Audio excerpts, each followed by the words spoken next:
Admiral Zexter stood on the bridge of the Imperial flagship Dominance. His 4 eyes scanned the holographic displays that floated in the air around him. The Krell Empire controlled 40% of known space. Their fleet was the strongest in the galaxy. No one dared to challenge them. Today was supposed to be a normal patrol day. The massive warship moved through the outer regions of Imperial space. Hundreds of crew members worked at their stations. Everything was peaceful and routine. Then the alarm sounded. "Admiral, we have detected an unknown vessel," the sensor officer called out. His voice shook with confusion. Zexter moved to the sensor station. His tall body cast a shadow over the smaller officer. "Show me," he commanded. The holographic display changed. It showed a region of space that made every experienced spacer nervous. The Forbidden Zone. It was an area where space itself seemed broken. Reality twisted and turned there. Colors that should not exist flashed in the darkness. Time moved strangely. Every ship that had ever entered the Forbidden Zone had been destroyed. The Krell Empire had lost 3 research vessels trying to study it. Each ship had been torn apart by forces that science could not explain. After the 3rd loss, the Empire declared the zone off limits. No ship was allowed to go near it. The punishment for disobeying was death. "The vessel is emerging from the Forbidden Zone," the sensor officer said. He checked his readings 3 times. He could not believe what he was seeing. The bridge became silent. Every crew member stopped working. They all stared at the display. A ship was coming out of the Forbidden Zone. A ship that should not exist. "That is impossible," Fleet Commander Vaskier said. He had joined Zexter at the sensor station. Vaskier was older and more experienced. He had served in the Imperial fleet for 50 years. He had never seen anything like this. "Check the sensors for malfunction," Zexter ordered. The sensor officer worked quickly. His claws tapped against the controls. After a few moments, he looked up. "All systems are working correctly, Admiral. The readings are accurate." "Give me a visual, Vaskier," said. The main viewscreen changed. It showed the Forbidden Zone in the distance. The swirling colors and twisted space looked like a wound in reality. And there, slowly moving away from it, was a ship. But not just any ship. The vessel was small. It looked old and damaged. Parts of its hull were different colors, as if repairs had been made with whatever materials were available. One engine glowed brighter than the other. The ship moved in an unsteady path, like a person trying to walk after being injured. "Identify the vessel," Zexter commanded. The computer systems began scanning the ship. Information appeared on the displays. What they showed made the situation even more confusing. "Admiral, the ship's identification marks it as human," the sensor officer reported. "Human," Vaskier repeated. He accessed the Imperial database. Information about humanity appeared on his personal display. Humans were a young species. They had only been traveling through space for a few hundred years. Their technology was basic compared to the great empires of the galaxy. They used simple fusion drives. Their weapons were primitive kinetic projectiles. They had no advanced shield technology. They had no quantum communication systems. The Krell Empire had made contact with humanity only 5 years ago. Initial reports had classified them as harmless. They were traders and explorers. They were not warriors. They were not a threat. "How did a human vessel survive the Forbidden Zone?" Zexter asked. The question was not directed at anyone specific. He was simply voicing the confusion that everyone felt. "It's impossible," Vaskier said again. "Their technology is too primitive. We lost advanced Imperial dreadnoughts in that zone. Ships with the best shields in the galaxy, ships with hulls made from reinforced quantum metal, all destroyed." The human ship continued to limp through space. It was heading toward the nearest jump point. The route would take it deeper into Imperial territory. "Sir, we are receiving a transmission from the human vessel," the communications officer announced. "Put it through," Zexter ordered. The speakers crackled. A voice came through. It spoke Galactic Common, but with many mistakes in grammar and pronunciation. "Hello, big ship. This is cargo hauler Lucky Strike. We are having small problem with fuel. We have credits for purchase. Please do not shoot us. We are peaceful. Thank you very much. The voice was calm, almost cheerful. It sounded like someone asking for directions, not someone who had just survived the impossible. The bridge crew looked at each other in shock. The human did not seem to understand what they had just done. They had crossed through a region of space that killed everything that entered it, and they were treating it like a minor inconvenience. That ship should not exist, the science officer said. According to all our data, it should have been torn apart at the molecular level. Baskier turned to Zexter. Admiral, we need to capture that vessel. We need to question the crew. We need to understand how they survived. Zexter nodded slowly. His mind was racing. If humans could cross the forbidden zone, what else could they do? What other impossible things might they accomplish? Send interceptor squadrons, Zexter ordered. Surround the human ship. Bring it to the dominance. Use non-lethal force only. I want the crew alive and able to answer questions. Admiral, multiple voices responded as the Imperial fighters launched from the dominance. Zextar continued to stare at the human ship on the view screen. The Lucky Strike continued its unsteady movement through space. Its crew had no idea that they had just changed everything. They had done something that was supposed to be impossible. And if a simple human cargo ship could do the impossible, what else might humanity be capable of? The question frightened Zexer more than he wanted to admit. The Galactic Empire freaks out. That can't be a human warship. Is that possible? Part 2. The interrogation that changes everything. Captain Maria Santos sat in the interrogation room. Her hands were not bound. The Krell had not treated her or her crew roughly, but she knew she was not free to leave. 2 Imperial guards stood by the door. Their weapons were visible. Maria was a woman in her early 40s. She had short dark hair and calm brown eyes. She wore a simple jumpsuit with patches on the elbows. The Lucky Strike's logo was stitched on the chest. It showed a 4-leaf clover and a horseshoe. Admiral Zexter entered the room. Behind him came Fleet Commander Vaskier and 3 Krell scientists. They all stared at Maria as if she were a strange creature from an unknown world. Captain Santos, Xter began. He sat down across from her. Do you understand why you are here? Maria nodded. I'm guessing it has something to do with us coming through that weird space zone. The one with all the crazy colors? Forbidden Zone, Vasker said. His voice was sharp.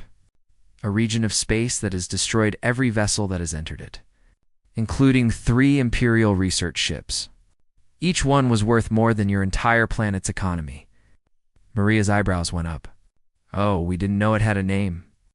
Our navigation AI said it was the fastest route to the trading post at Kepler Station. It calculated that going around would take 3 extra weeks.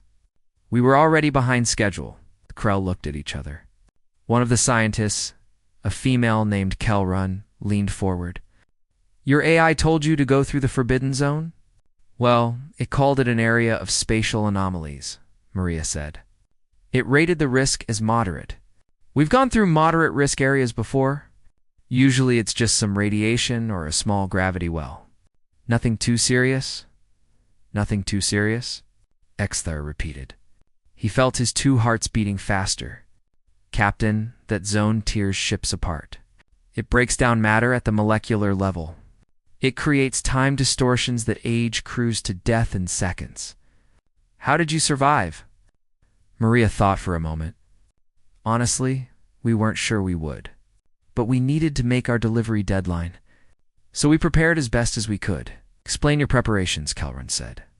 She had a recording device ready. Well, Jackson is my engineer. He's really smart. He said we should turn off all non-essential systems. That meant life support in the cargo areas, the entertainment systems, even some of the lighting. We kept only the engines, navigation, and minimal life support for the crew areas. That would not be enough, another scientist said. Right. That's what Jackson said too, Maria continued. So he had an idea. We were carrying cargo containers full of compressed steel plates. Heavy stuff. He suggested we bolt them to the outside of the hull. Extra armor, basically. It made the ship heavier and slower, but Jackson said it might help protect us from whatever was in that zone. The scientists looked at each other again. One of them began typing rapidly on a portable computer. You used cargo as improvised armor? Voskier asked. Yes, sir. It seemed like a reasonable idea. We also rerouted some power from the cargo bay systems to the hull integrity fields. That's standard procedure for asteroid fields. We figured it might work for spatial anomalies too. Thor felt something cold in his chest. These humans had treated the Forbidden Zone like an asteroid field. They had used basic, primitive solutions. And somehow, it had worked. What happened when you entered the zone? Kelrun asked. Maria's expression became more serious. That was scary. The sensors went crazy. We couldn't see anything out the windows except those colors you mentioned. Purple and green and colors that hurt to look at. The ship started shaking. Some of the hull panels came loose. We lost one of the cargo containers. It just disappeared. And your crew? Zexther asked. We all strapped into the emergency seats. Jackson kept making adjustments to the engine output. He said we needed to find the right frequency or something. I don't really understand the science. But after about 20 minutes of him turning dials and pressing buttons, the shaking got less. Then we came out the other side. Your engineer adjusted the engine frequency while inside the zone? One scientist asked. His voice was full of disbelief. He said he had to. Something about matching the resonance of the spatial distortions. Is that a real thing? The scientist nodded slowly. It is a theoretical concept, but it requires massive computational power and advanced sensors. The calculations would take hours even for our best computers. Maria smiled. Jackson doesn't use computers much. He says he can feel the right frequency. He's been working with engines for 30 years. He's very good. At that moment, the door opened. Jackson himself was brought in by two guards. He was a man in his 60s, with gray hair and a wide smile. He wore the same style jumpsuit as Maria, but his was covered in grease stains and tool marks. Captain, he said cheerfully, these folks have been asking me all about the old girl. I've been telling them about our engine modifications. They're real interested. Jackson, Maria said, with a slight warning in her voice. But Jackson was already talking to the Krell scientists. You see, the problem with most modern engines is they're too automated. Computer does everything, but computers can't adapt like a person can. You need to feel the engine. Listen to it. Understand what it's telling you. You navigate spatial anomalies by feeling? Kelron asked. Sure. It's like playing music. You can read the notes, but the real musicians feel the rhythm. Same with engines. I've been doing this since I was a kid. My grandfather taught me on the old colony ships.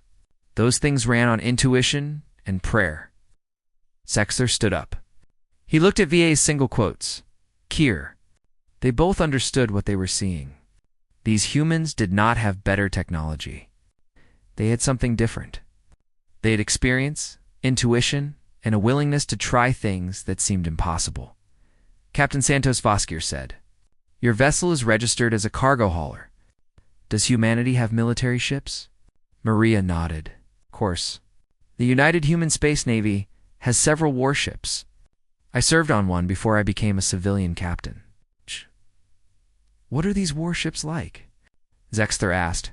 He needed to know. Maria thought for a moment. Bigger than the Lucky Strike. Better armed. Faster. Most of them are converted colony ships or mining vessels. Humanity doesn't have the resources to build dedicated military ships yet. We're still growing as a species. But the ships we have are tough. They get the job done. Those last words echoed in the interrogation room. They get the job done. The Krell had advanced technology. They had weapons that could destroy planets. They had shields that could withstand supernovas. But these humans had something else. They had determination. They had adaptability.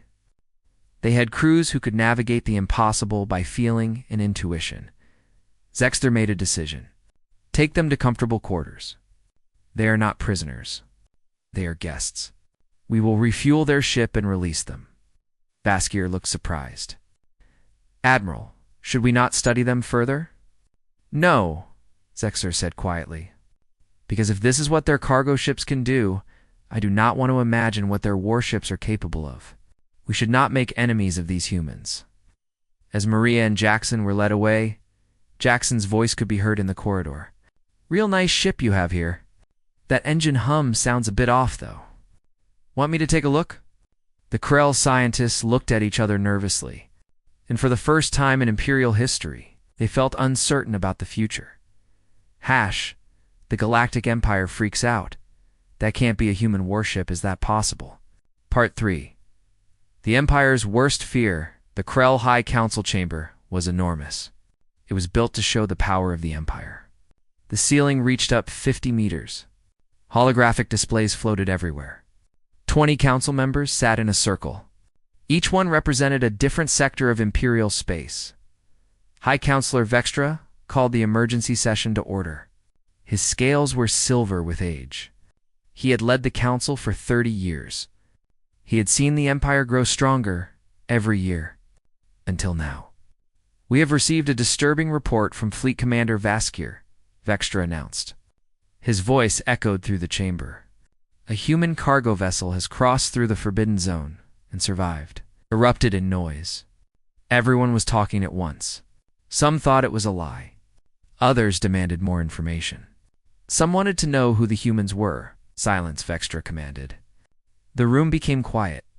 Fleet Intelligence Officer Kelrun has prepared a full analysis. She will present her findings. Kelrun stepped into the center of the circle. She was younger than most council members, but she was known for her careful research and accurate predictions. Holographic displays appeared around her.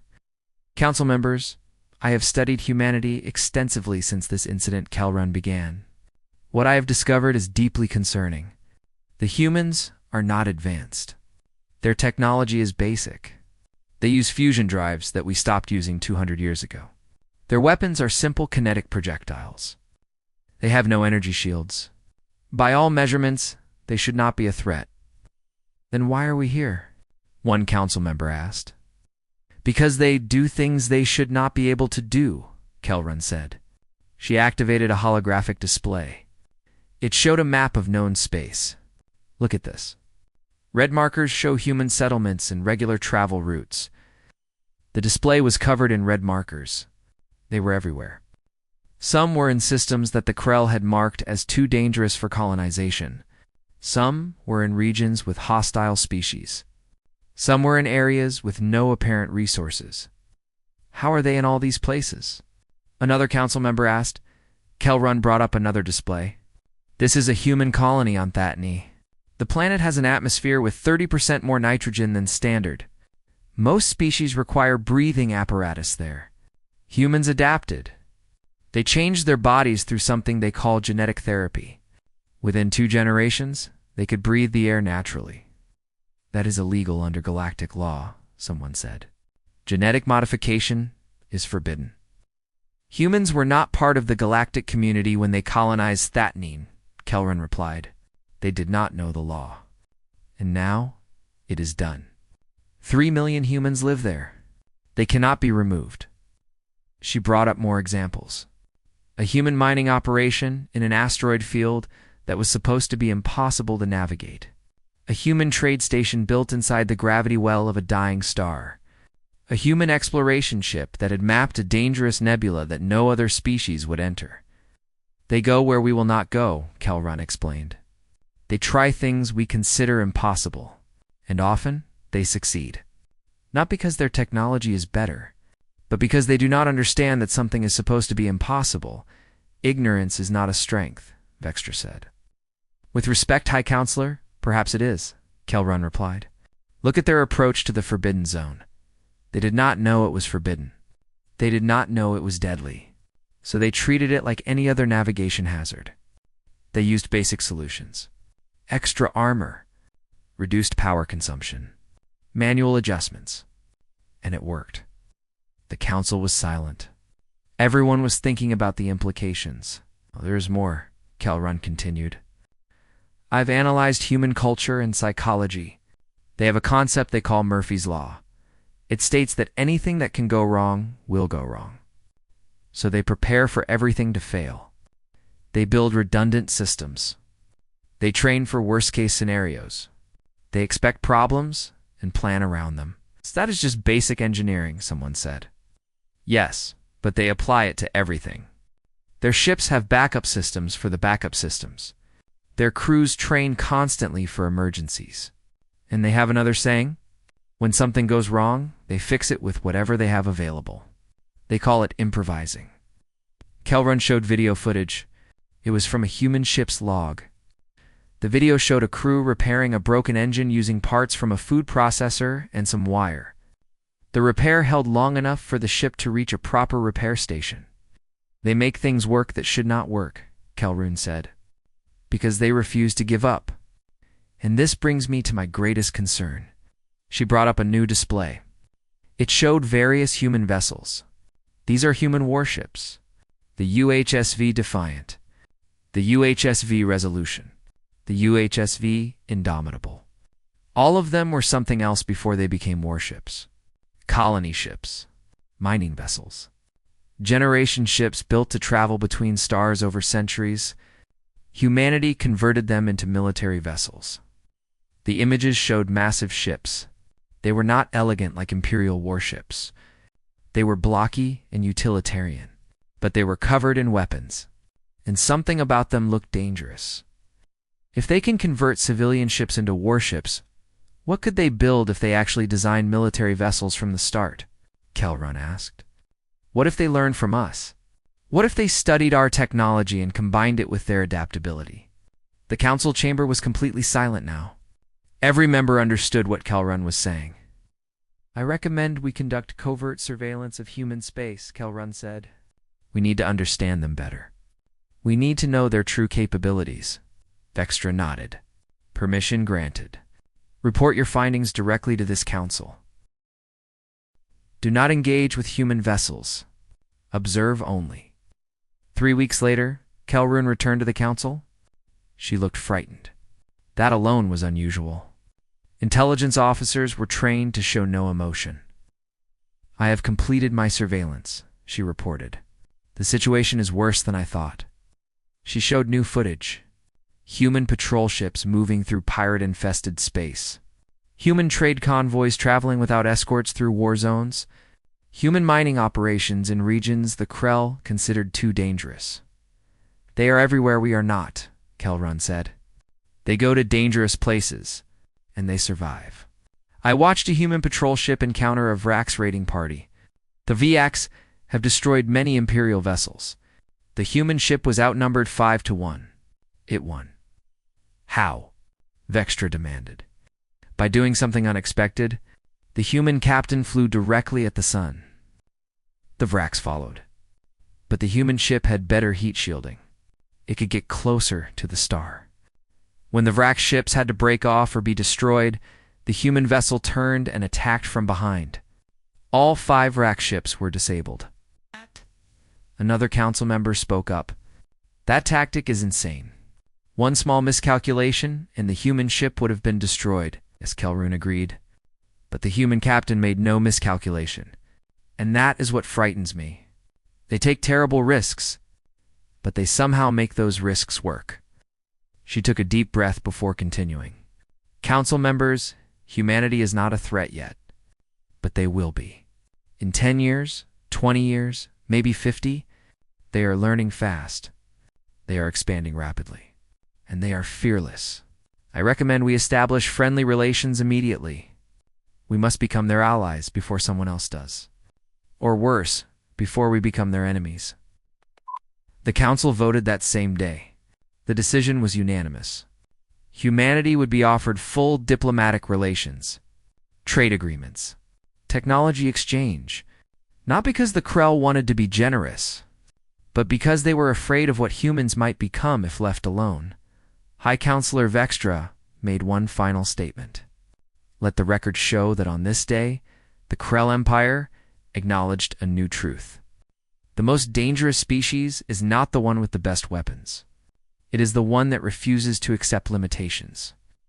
And across Imperial space, the word spread. Be careful around humans. They do not play by the rules. Because they do not know the rules exist. The Galactic Empire freaks out. That can't be a human warship. Is that possible? Part 4. The human warship arrives. Admiral Zexter was reviewing reports when the alarm sounded. It was the same alarm that had changed everything 3 weeks ago. His 4 eyes immediately focused on the sensor displays. Admiral, we have detected a massive human vessel entering Imperial space, the sensor officer reported. His voice was steady this time, but Zexter could hear the underlying tension. Zexter commanded. He moved to the main view screen. The display showed a ship, but calling it a ship did not seem right. It was enormous. The vessel was 40 times larger than the Lucky Strike.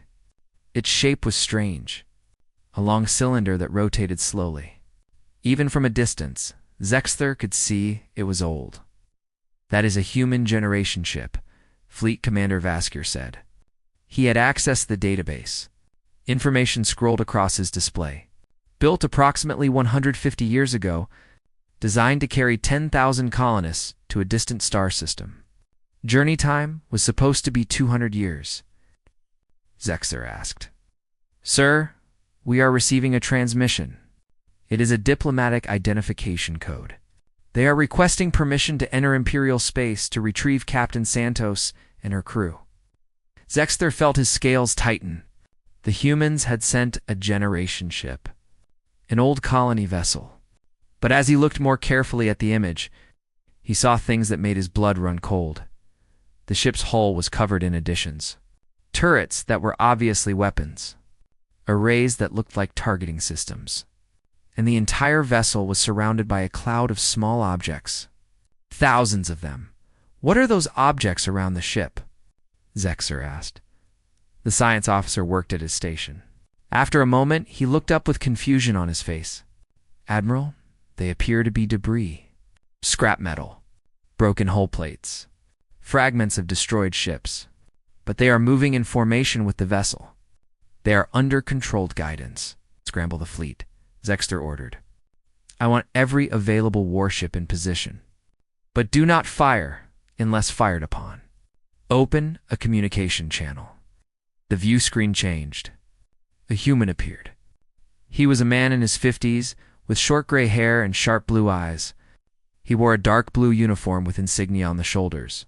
Behind him, the bridge of his ship was visible. It looked like organized chaos.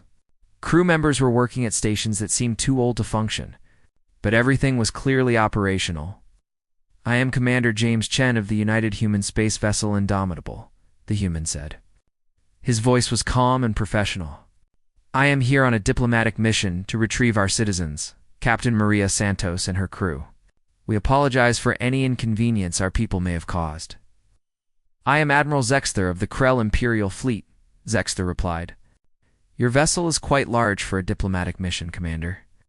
Chen smiled slightly. The Indomitable is the nearest military vessel to your location. We were on patrol in Sector 7. When we received word that our people were being detained, we came immediately. This vessel is registered as a generation ship. A colony transport, Vasker said. Not a military vessel. That's correct, Chen agreed. The Indomitable was built as a generation ship. But the colony she was meant to establish was founded by faster ships before she arrived, so she was retrofitted for military service. We do that a lot in the human space navy. Waste not, want not, as the saying goes. Zexter studied the human carefully. Chen seemed relaxed, but there was something in his eyes. A quiet confidence. The look of someone who knew exactly what his ship could do. Commander Chen, I must inform you that you are surrounded by 17 Imperial warships. Each one is equipped with plasma cannons capable of destroying your vessel, Zexter said. It was not a threat. It was a statement of fact. I understand, Admiral Chen replied, and I'm sure those are very impressive weapons. I'm not here to fight. I'm just here to pick up our people. Captain Santos is a valued citizen. Engineer Jackson is one of our best. We would appreciate their return. And if we refuse? Vasker asked. Chen's expression did not change. Then I would have to insist. Politely, of course. We're not barbarians. Zexter made a decision. Commander, I am going to perform a test. Do not consider it an attack.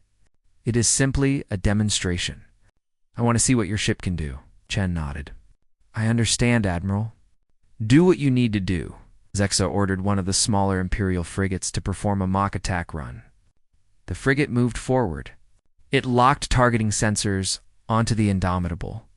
It did not fire. But the sensors would tell them if the human ship had any. Defense systems, what happened next shocked. Everyone on the Krell Bridge, the cloud of debris around the Indomitable, suddenly moved. Thousands of small objects shifted position. They formed a wall between the frigate and the generation ship. Then they began to move in complex patterns, weaving, spinning, creating a storm of metal. Those are not debris, the science officer said. His voice was filled with awe. Those are drones, microdrones. Each one is guided independently. On the view screen, Chen spoke again. Admiral, those are our defensive screen. Each fragment is equipped with basic propulsion and guidance systems. They're cheap to make. Just refined metal with a simple computer. But there are 10,000 of them around the Indomitable. They can intercept missiles. They can block energy weapons by creating dispersal fields. And if needed, they can be used offensively. Each one moving at high velocity becomes a kinetic weapon. Zexter ordered the frigate to retreat. He needed to see more. What about your weapons, Commander? I'd prefer not to demonstrate those, Chen said. But if you insist, Chen turned to someone off-screen. Activate mining lasers. Minimum power. Target that asteroid. He looked back at Zexter. There's a small asteroid about 2 million kilometers from your position. We'll shoot at that. The Indomitable's weapons came online. The turrets that Zexter had noticed earlier began to glow. Then beams of coherent light shot out. They crossed the distance to the asteroid in seconds. The rock, which was about 1 kilometer across, simply ceased to exist. It was vaporized completely. Those are mining lasers, Chen explained, designed to cut apart asteroids for mineral extraction. We have 12 of them. They have a maximum range of about 5 million kilometers. In an emergency, we can overclock them for more power, but that risks damaging the equipment. The Krell Bridge was silent. Those were not military weapons. They were industrial tools. But they were more powerful than many Imperial plasma cannons. We also have magnetic accelerators, Chen continued. Originally designed for launching refined or two processing stations, but they work quite well for launching other things. Metal slugs, for example, accelerated to a significant fraction of light speed. He paused. And then there's the main reactor. It's a fusion system designed to power a city of 10,000 people for 200 years. That's a lot of power. We can divert most of it to engines or weapons as needed. Zexter realized what he was looking at. This was not a warship. It was a civilian vessel that had been adapted. Every system it had was originally designed for peaceful purposes, but in human hands, everything became a weapon, Commander Chen Zexter said slowly. This vessel is formidable. But you called it a work in progress. What does that mean? Chen smiled. It means we're still figuring out what she can do. We've only had her in military service for 10 years. We keep finding new ways to use her systems. Just last month, we discovered that the internal rotating sections can be used to generate artificial gravity waves. We think that might be useful for something. We just haven't figured out what yet. Vaskir stepped forward. Commander, I must ask. This ship is impressive for a converted civilian vessel. But what would humanity build if you actually designed a ship for combat from the beginning? Chun's smile faded. His expression became serious. Admiral Vaskir, I hope you never have to find out, because we haven't needed to yet. The converted ships get the job done. But if humanity ever felt truly threatened, if we ever decided we needed real warships, he let the thought hang in the air. Let's just say we're very good at solving problems when we're motivated. The communication channel remained open, but no one spoke. The implication was clear. This massive, powerful vessel was not even close to humanity's full potential. It was just what they had made from leftover parts, The Galactic Empire freaks out. It can't be a human warship. Is that possible? Part 5. The new Galactic Order commander James Chen waited. The Indomitable floated in space, surrounded by Imperial warships. His crew was at battle stations, but weapons were on standby. Chen had been in the military for 30 years. He knew when to fight and when to wait. This was a time to wait. On the Krell flagship, Admiral Zexter was in communication with the High Council. The holographic display showed High Counselor Vextra and several other council members. They had watched the entire demonstration. "Admiral, what is your assessment?" Vextra asked. Zexter chose his words carefully. "High Counselor, that human vessel is more dangerous than it appears. It is not built like our warships. It does not follow our design principles. But it is effective. Very effective." And the commander implied that this is not their best capability. "Could we destroy it?" Another council member asked. "Yes," Zexter replied. "With 17 warships, we could destroy it. But we would lose ships in the process. Perhaps many ships. And then what? We would have declared war on humanity. A species that crosses the forbidden zone in cargo haulers and converts colony ships into weapons platforms. I do not recommend that course of action." Svextra nodded slowly. "Fleet Commander Vasker, your opinion?" Vasker stepped forward. "I agree with Admiral Zexter. But I would add something else. I spoke with the human captain, Maria Santos. She mentioned that humanity has several warships. Not many, but several. If the Indomitable is typical of their military vessels, then humanity has a small but dangerous fleet. More importantly, they have the mentality to use it. They do not seem afraid of combat. Intelligence Officer Kel Run predicted this," another council member said. "She warned us that humanity would become dangerous." "They already are dangerous," Zexter said quietly. "We just did not see it until now." The High Council discussed the situation for several minutes. Finally, Vextra made a decision. Release the human crew. Return their cargo ship with full repairs and fuel. Offer formal diplomatic relations. And Admiral, make it clear to Commander Chen that the Krell Empire values peace and cooperation. "Yes, High Counselor," Zexler replied. The communication ended. Zexler turned to his crew. "Prepare to release the human crew. And someone bring Captain Santos and Engineer Jackson to the bridge. I want to speak with them before they leave." 20 minutes later, Maria Santos and Jackson were escorted to the bridge. They both looked curious but not frightened. Jackson was looking at all the Imperial technology with obvious interest. "Captain Santos," Engineer Jackson Zexer began, "I want to apologize for detaining you. It was not our intention to cause an incident. We were simply concerned about how you survived the Forbidden Zone." Maria nodded. "I understand, Admiral. No hard feelings. You were doing your job. Your ship, the Lucky Strike, has been fully repaired and refueled," Zexler continued. "At no cost to you. Consider it an apology gift from the Krell Empire." "It's very generous," Maria said. "Thank you." Jackson spoke up. "Did you fix that rattle in the number 2 engine?" "It's been bothering me for weeks. Despite the tension, several Krell crew members made sounds that might have been laughter." Vaskier answered. "Yes, Engineer Jackson. Our mechanics found the problem. A loose mounting bracket. It has been replaced." "Excellent," Jackson said with genuine happiness. Zexter gestured to the view screen. It still showed the Indomitable floating peacefully in space. "Captain Santos, that is your military vessel. The Indomitable. Commander Chen is waiting for you." Maria looked at the screen. A smile crossed her face. "Good old Jimmy? I should have known they'd send him. He was my commanding officer when I served in the Navy. Seems very capable," Vasker said. "He's one of the best," Maria agreed. "Steady under pressure, always knows what to do in a crisis." "Captain, I must ask you a question," Zexer said. "And please answer honestly. If we had refused to release you, would Commander Chen have attacked us?" Maria thought for a moment. "Honestly, I don't think so. Jimmy's not the type to start a fight. But he would have found a way to get us out. Maybe he would have offered a trade. Maybe he would have filed an official diplomatic complaint. Maybe he would have done something creative that no one expected. That's what humans do.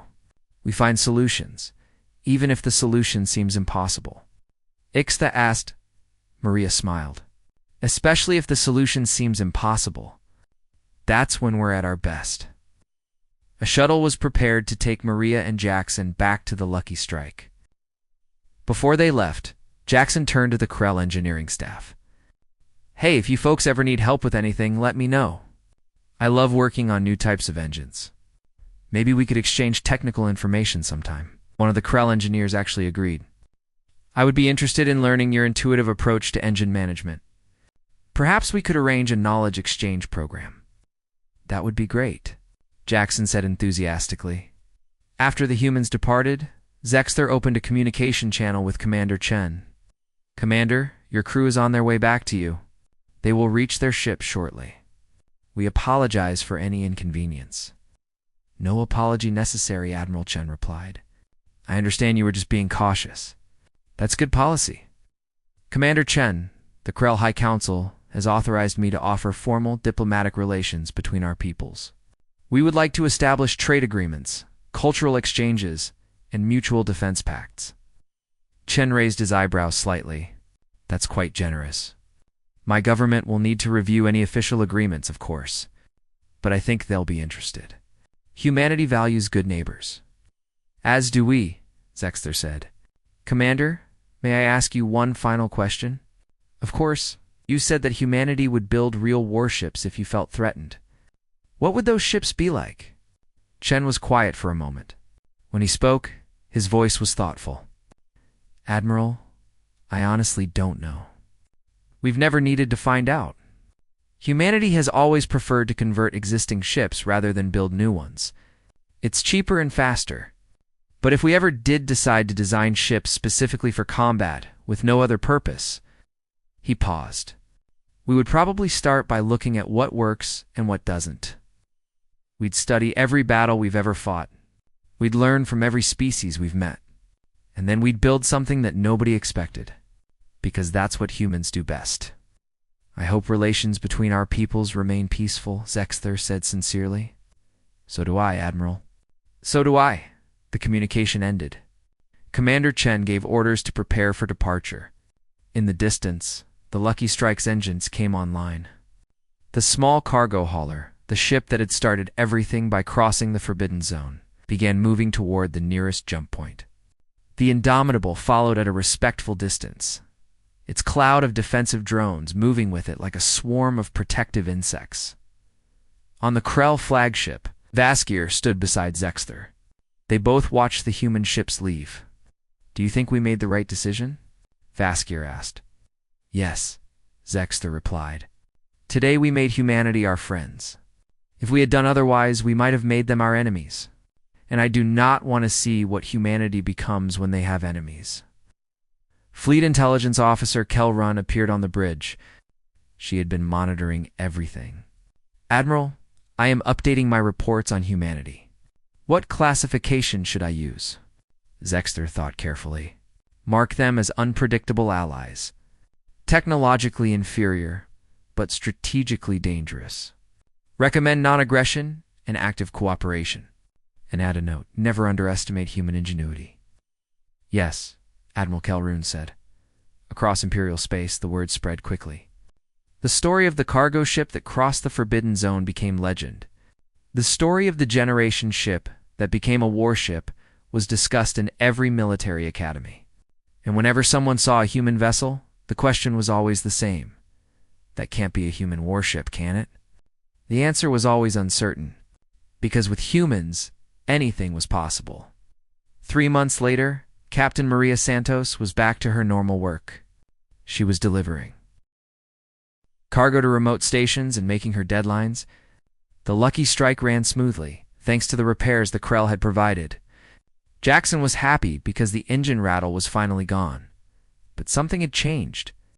Now, when they entered Krell space, they were greeted with respect. Imperial patrols recognized the Lucky Strike and welcomed them. Trade stations gave them priority docking. Other species asked to hear their story. Maria received a message one day. It was from Commander Chen. Congratulations, Captain. You've made humanity famous across the Krell Empire. They're calling you the woman who proved humans could do the impossible. How does it feel? Maria smiled as she recorded her reply. Jimmy, we were just doing our job. We needed to make a delivery. We took a shortcut. That's all. But even as she said it, she knew it was more than that. She and Jackson had shown the galaxy something important. They had shown that humanity did not give up. They did not accept limits. They found ways to succeed even when success seemed impossible, and that was more powerful than any weapon. The Krell Empire updated its relationship with humanity. Trade flourished. Technology was exchanged. Cultural exchanges were established. And a mutual defense pact was signed. Because the Krell had learned an important lesson. The most dangerous enemy is the one you underestimate. The best ally is the one who never gives up. Humanity was that ally, and across the galaxy. When people spoke of the great powers, they added a new name to the list. Not because humans had the most advanced technology, not because they had the largest fleet, but because they had something else. They had determination. They had adaptability. They had courage. And they had an absolute refusal to accept that anything was impossible. That was what made humanity truly powerful, and that was why the Krell Empire, for all its strength and all its technology, was glad to call humans their friends.